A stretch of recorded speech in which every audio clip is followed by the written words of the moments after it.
Prosperous Life Podcast. This is Braiden Belnap.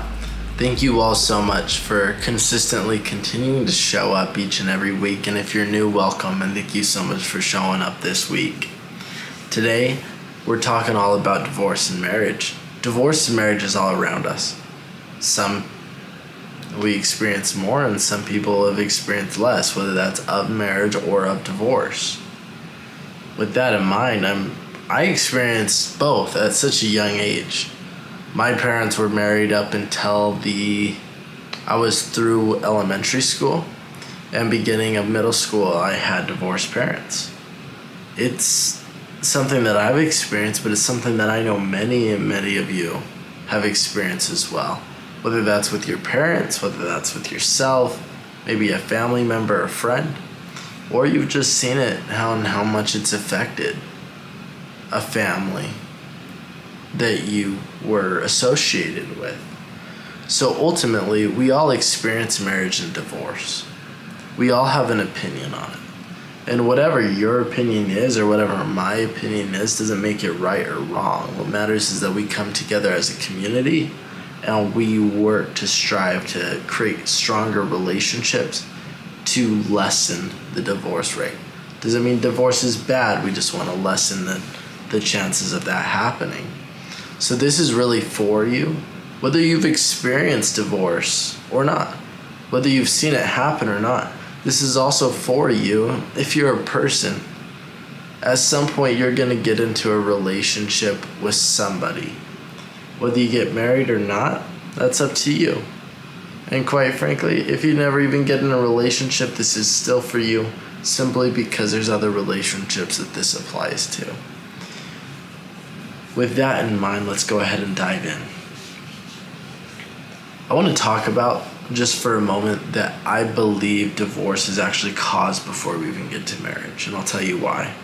I believe there's you in a relationship with yourself, then you bring in another, and then you get married, then you get engaged, then you get married, which leads to divorce. There's a specific process to this. So ultimately, I believe if we master the process before engagement, then we will have a lesser divorce rate. Simply because when you get married, you're in a healthier place to communicate, to build a life together, to create that life vision, to show up for one another, to do the things in a relationship that really matter. So let's talk about you for a moment. Before we even get into a relationship, you should be focused on you. I believe in society's terms, they've created being single as not this so great thing. You're a single Pringle. You're single and ready to mingle. All these different analogies and words, they project that being single is not a good thing, but what it is the most beautiful thing, and I actually believe that this is one of the most crucial parts of a relationship process, because you can only love as much as you're able to love yourself. If you're holding yourself back from the past, when you get into a relationship, you may hold the relationship back with the past and the relationships you've had in the past. In other words, you treat others the way you treat yourself. The way you treat yourself in the relationship with self is the way you'll treat your relationship with another. If you're finding all the negative things in yourself, you're going to find all the negative things in a relationship. If you're nitpicking yourself, you're going to nitpick the relationship. If you're bringing yourself into the past, you're going to bring your past into that relationship. If you're not good communicating with yourself, you're going to not be good communicating with your partner. So ultimately, even if you want a relationship, sometimes the most important person that you need to focus on right now is yourself and the relationship with you. So you really need to take time, whether that's today, whether that's tomorrow, whether that's in a week, a month, 2 months, even years, to be okay with just being with you. To be okay and to love the relationship you have with yourself. Because the moment that you're okay being by yourself and loving life is the moment that you're ready to bring somebody else. And I'm not saying you have to love the idea of being by yourself forever. No. What I'm saying is you have to love the present moment with where you're at, the present moment with who you are, the present moment with your relationship. Because when you love yourself fully, you're able to love another fully. And based off between me and you, I believe your value is so high. I believe you should be loved fully. And I also believe somebody else that may be actually listening to this, that maybe your future partner, also deserves to be loved fully. Everyone deserves to be loved fully. Everybody deserves to be treated in a way that's effective, just as you do. So let's create you to be that person that is so strong that you treat yourself right and you treat the other right. After you master the time of being you, I believe that there's a strong period of dating. I believe that there's a process of dating that doesn't need to be rushed.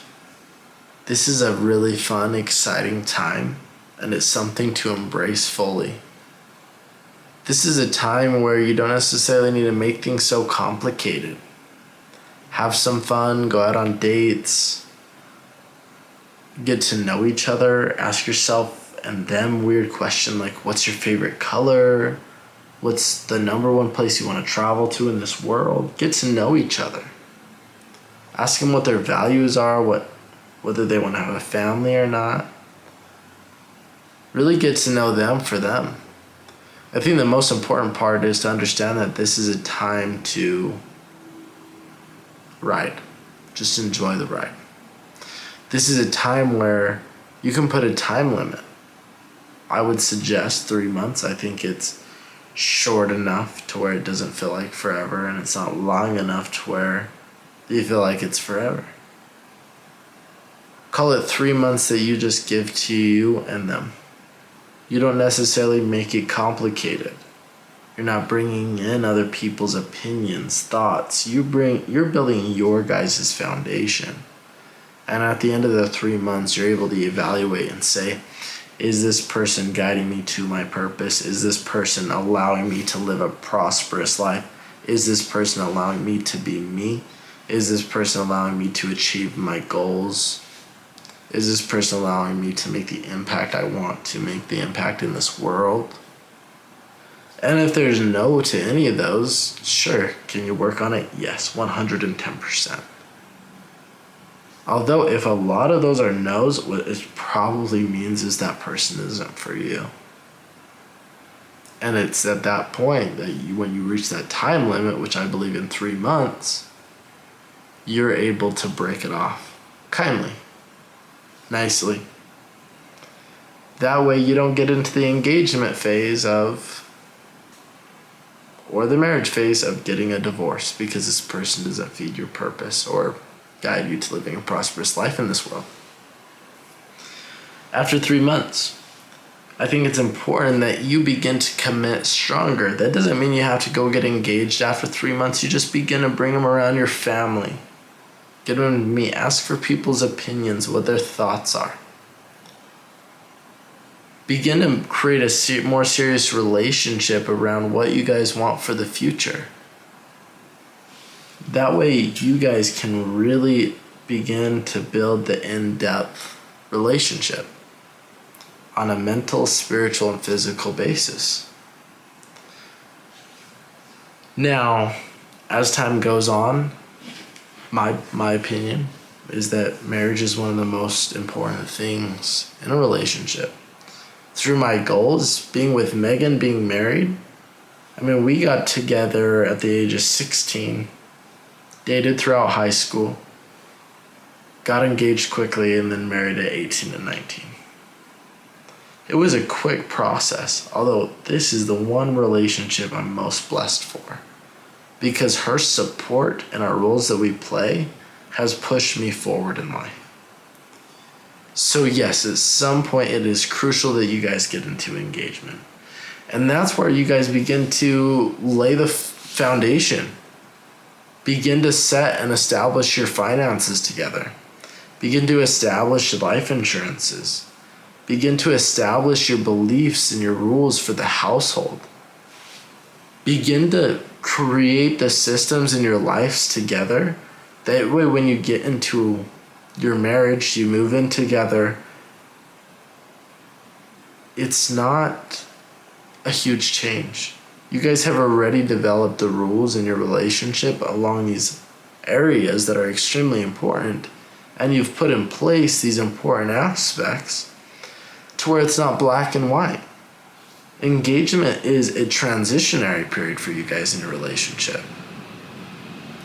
Not a, I don't know what they're doing financially, to engaged to marriage, to, oh my goodness, what are they doing?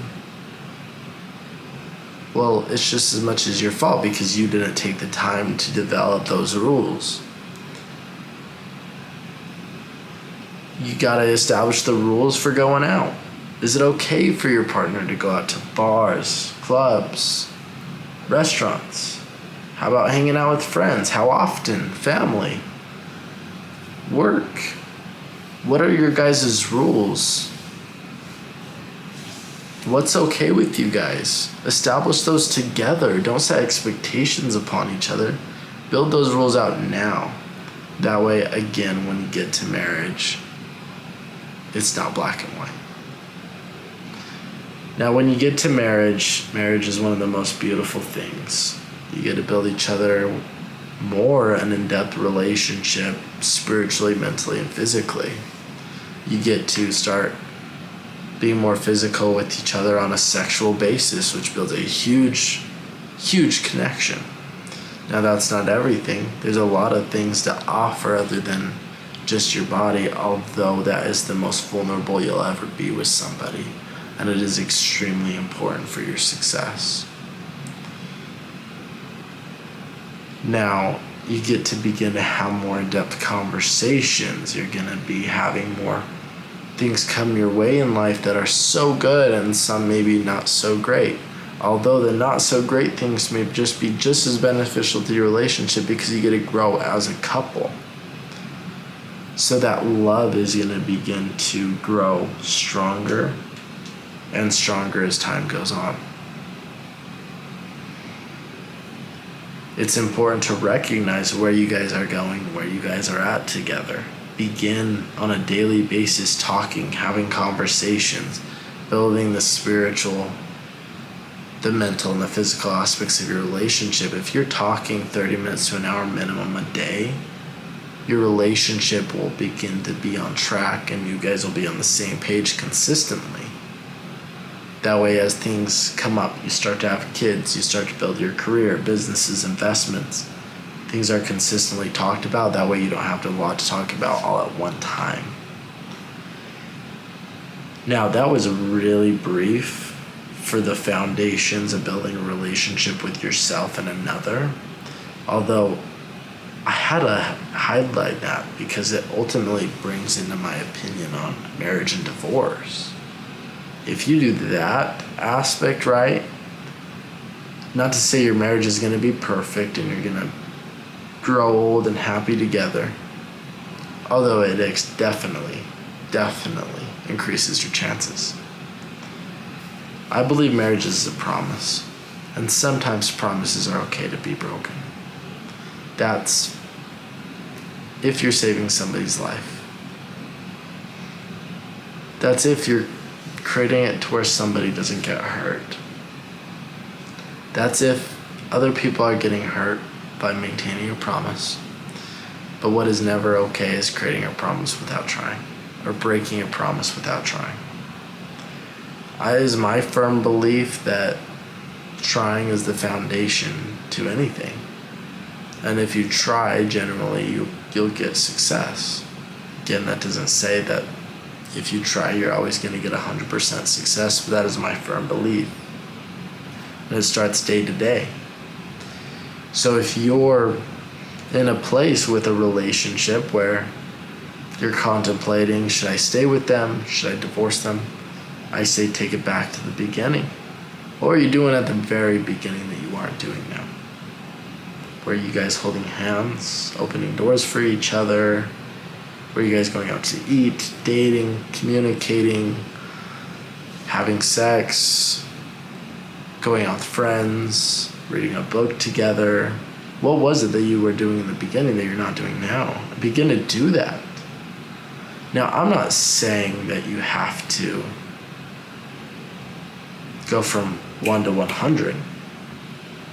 Let's say you and your couple haven't been cuddling for a while, haven't been having sex. You don't need to go straight to cuddling and sex. Just begin to hold each other's hand. Take it one day at a time. A journey of 1,000 steps starts with this single step. So start small. Start holding their hand. And that can transform everything in a relationship. Begin to try. That's all I ask, is that you try. Now, again, if somebody's getting hurt, if you're getting hurt, they're getting hurt. Manipulation, cheating, saving somebody's life, then we can talk, and in my opinion, yeah, we can talk that divorce is okay. Now, just because you try, some people simply fall out of love. Sometimes values change, beliefs change. The most important part is that you respect each other. Now, if a promise, like divorce, happens, what I would encourage you is to be kind. Divorce is hard for everybody, so be kind. If you have kids, co-parent. If you have kids, it's okay to be at the same party. If you have kids, sometimes they don't want to see two of everything. Sometimes they may not want 2 Christmases. Sometimes they might not want 2 birthdays. Sometimes they may not want to consider 2 houses, 2 homes. And parents, sometimes you want more time with your kids. Allow the other parent to see their kids. This is a team effort. This is a kingdom. We're building a life together.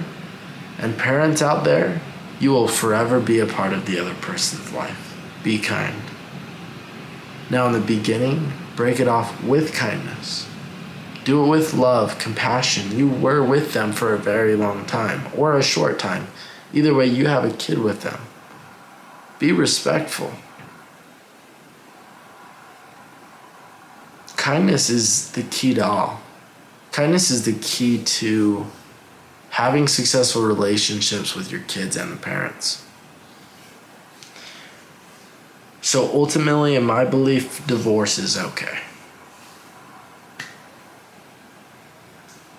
And ultimately, I believe marriage is one of the most beautiful things in the world. And I believe it's the thing that will persevere you forward to make you and allow you to go further in life.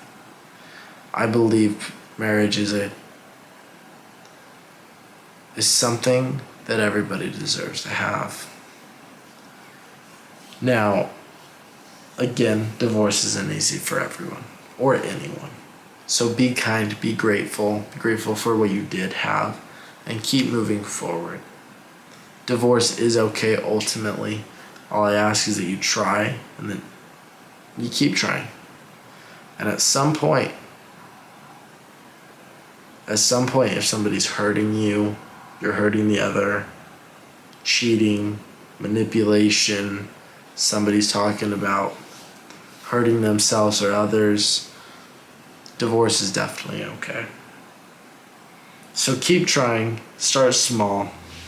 And I know this was straight and simple to the point. I was on vacation this last week in Mexico, and it was a conversation. Me and my siblings have had parents that were married and divorced, and my soon-to-be sister-in-law talked about how her parents were together forever, or have been together forever since she's known, of course. And they're both beautiful things. There's a lot of blessings towards marriage, and there's a lot of blessings towards divorce as well. So again, I encourage you guys to keep going. Keep doing your best. If you do get divorced, it doesn't make you a bad person, a bad relationship. It doesn't mean anything about you. It's just 2 parties deciding to go separate ways. The only thing I encourage is that you try. You show up. You show up 110% for yourself and your others, and you be your best self, no matter whether you feel like it or not, and no matter what, you'll be okay. Now, thank you. I really do appreciate you showing up today. If you enjoyed this podcast, go to the list, see if any others resonate with you, give it a listen. Reach out to me at Braiden Belnap on social media.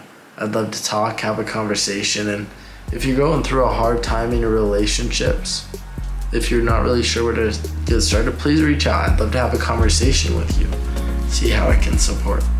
With that in mind, you have a wonderful rest of your day.